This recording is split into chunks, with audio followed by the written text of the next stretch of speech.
નમસ્કાર મિત્રો, D farmer ચેનલમાં તમારું સ્વાગત છે। દેશ, દુનિયા અને ગુજરાતના તાજા, મોટા અને સૌથી મહત્વપૂર્ણ સમાચાર જાણીએ તે પહેલા ચેનલમાં નવા હોય તો ચેનલને જરૂરથી સબસ્ક્રાઇબ કરી અને વિડીયોને લાઇક કરી દેજો।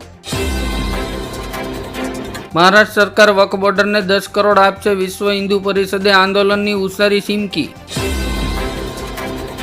સુરેન્દ્રનગર જિલ્લામાં આરટીઓની કાર્યવાહીના પગલે 2000થી વધુ સ્કૂલ વર્દીવાળા રિક્ષા ચાલકોએ હડતાલનું શસ્ત્ર ઉગામ્યું।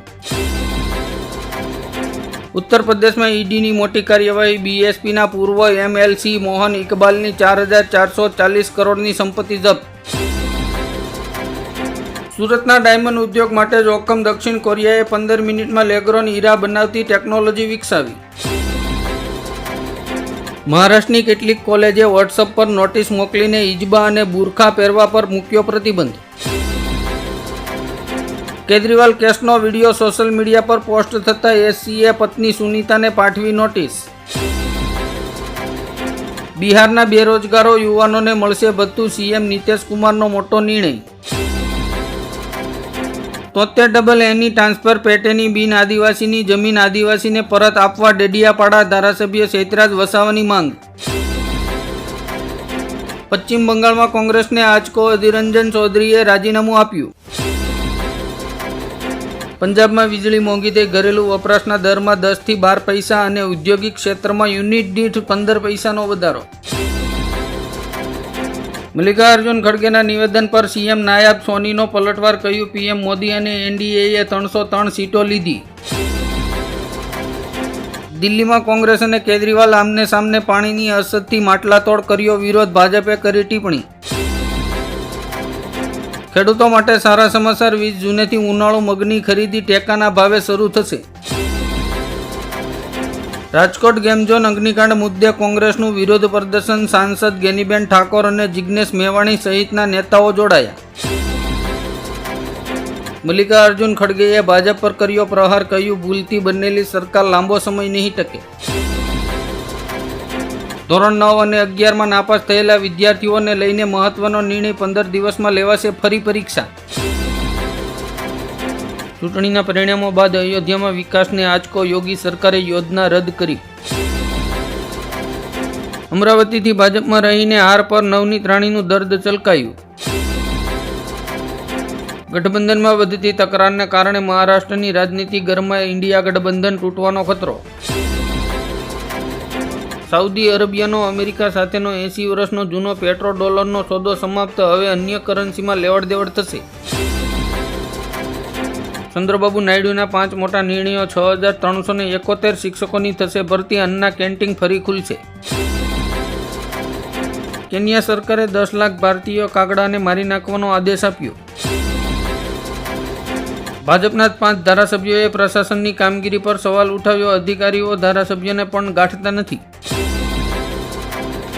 સરકારી યોજનાનો લાભ લેવા માટે ખેડૂતો તૈયાર રહેજો, આ ખેડૂત પોર્ટલ 18મી જૂનેથી 7 દિવસ સુધી ખુલ્લું મૂકવામાં આવશે।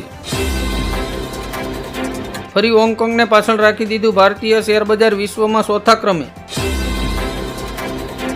અંબાલાલ પટેલે કરી ઘાતક આગાહી, ગુજરાતમાં 17 થી 22 જૂનમાં પવનની ગતિ વધશે, આંધી વંટોળિયા સાથે વરસાદની શક્યતા।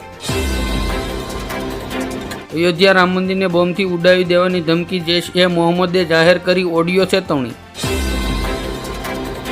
યુપીમાં ખરાબ પ્રદર્શન બાદ ભાજપનું મંથન, હારનું કારણ જાણવા 60 નેતાઓની બોલાવી બેઠક। યુપી પોલીસમાં આઉટસોર્સિંગને લઈને થયો વિવાદ, તપાસ શરૂ, અખિલેશ યાદવ અને પ્રિયંકા ગાંધીએ સરકારને ઘેરી। 22 જૂને જીએસટી કાઉન્સિલની બેઠક, ચૂંટણીના ઝટકા બાદ ટેક્સનો બોજ ઘટાડવામાં આવશે। ઘઉંની આયાતને લઈને મોદી સરકારનો મોટો નિર્ણય, ખેડૂતોમાં ખુશી અને વેપારીઓમાં નારાજગી। શું અજીત પવાર વિના મહારાષ્ટ્ર વિધાનસભાની ચૂંટણી લડશે ભાજપ? કોમેન્ટ કરીને જણાવજો। અસદુદ્દીન ઓવૈસીએ આરએસએસ પર નિશાન સાધ્યું, કહ્યું લોકસભા ચૂંટણીના પરિણામો બાદ મુસ્લિમો પાસેથી બદલો લેવામાં આવી રહ્યો છે। કોંગ્રેસને લોકસભામાં ફાયદો થવાથી રાજ્યસભામાં નુકસાન વેઠવું પડશે। સોરેનની જેમ જેલમાંથી સરકાર ચલાવવી કેજરીવાલ માટે મોંઘી સાબિત થઈ। કોંગ્રેસ નેતા દીપેન્દ્ર હુડા લોકસભા તો જીત્યા પણ રાજ્યસભામાંથી રાજીનામું આપવું પડશે। નીટ પરીક્ષા વિવાદ પર સુપ્રીમ કોર્ટની રાહત બાદ શિક્ષણ મંત્રી ધર્મેન્દ્ર પ્રધાનનું મોટું નિવેદન. વડાપ્રધાન નરેન્દ્ર મોદી 18 જૂને વારાણસીમાં ખેડૂતો સાથે વાત કરશે.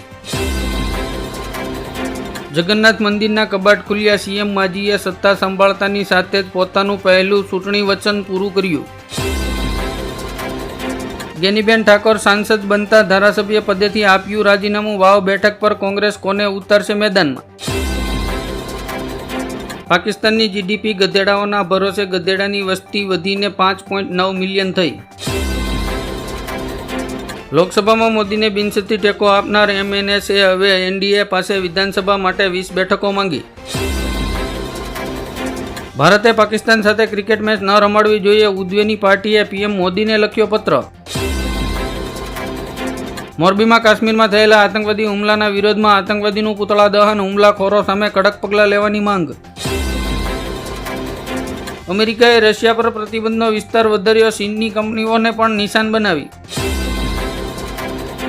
ઓસ્ટ્રેલિયાના વિદ્યાર્થીઓ માટે મોટો ઝટકો. 1 જુલાઈથી સ્ટુડન્ટ વિઝા માટે અરજીઓ સ્વીકારશે નહીં. રાજ્યસભામાં ઇન્ડિયા ગઠબંધનની રમત બગડશે. પેટા ચૂંટણીમાં 10માંથી 9 બેઠકો પર એનડીએની જીત નિશ્ચિત. સ્કૂલ ખુલ્યાના પહેલા દિવસે જ આરટીઓએ ધોકો પછાડ્યો. નિયમોનો ભંગ કરનાર વાહન ચાલકોને ફટકાર્યો દંડ. બંગાળમાં ભાજપ માટે મોટો ઝટકો. ઘટી જશે સાંસદો. ટીએમસી નેતા સાકેત ગોખલેએ કર્યો મોટો દાવો. રાહુલ ગાંધીના નિવેદન પર અજય રાયે આપી પહેલી પ્રતિક્રિયા. કહ્યું, મેં પ્રિયંકા ગાંધીને કહ્યું. ભાજપના નવા રાષ્ટ્રીય પ્રમુખ માટે 4 દિગ્ગજ નેતાઓનું નામ રેસમાં આગળ. ઈંધણને જીએસટીના દાયરામાં લાદવાથી પેટ્રોલ અને ડીઝલના ભાવમાં 22 થી 23 રૂપિયાનો ઘટાડો થશે. સુરતમાં પૌરાણિક મંદિરોને તોડી પાડવાની નોટિસ મળતા બજરંગ દળ અને વીએસપીએ કર્યો વિરોધ. ચંદ્રબાબુ નાયડુએ ચોથી વખત આંધ્રપ્રદેશના સીએમ તરીકે શપથ લીધા. પવન કલ્યાણ ડેપ્યુટી સીએમ બનશે. સરકાર બનતા જ રેશન કાર્ડ ધારકો માટે ખુશખબરી. રકઝક વિના ફ્રીમાં મળશે રાશન. ગુજરાતમાં બેફામ દોડતા ડમ્ફરિયા, ખટારા અને તમામ ભારે વાહનો માટે આજથી નવા નિયમો લાગુ. યુપી બાદ આ રાજ્યોમાં ચૂંટણીના મેદાનમાં ઉતરશે ચંદ્રશેખર. કોંગ્રેસ, ભાજપ અને બસપાનું ટેન્શન વધ્યું. ઇટલીમાં પીએમ મોદીની મુલાકાત પહેલા જ ખાલિસ્તાન સમર્થકોની નાપાક હરકત. મહાત્મા ગાંધીની પ્રતિમા તોડી. રાહુલ ગાંધીએ જમ્મુ કાશ્મીરમાં થઈ રહેલા આતંકવાદી હુમલાને લઈને પીએમ મોદી પર નિશાન સાધ્યું. મહારાષ્ટ્રમાં ફરી મહાભારત. એનડીએના 40 ધારાસભ્યો કોંગ્રેસના સંપર્કમાં હોવાના દાવાથી હડકંપ. બાળલગ્ન અટકાવવા માટે આસામની હેમંતા સરકાર ઉઠાવશે આ પગલું. અભ્યાસ માટે મળશે સહાય. રાહુલ ગાંધી મૂંઝવણમાં ફસાયા. વાયનાડ કે રાયબરેલી ટૂંક સમયમાં લેશે નિર્ણય. અખિલેશ યાદવે કરહલ વિધાનસભાના સભ્યપદેથી આપ્યું રાજીનામું.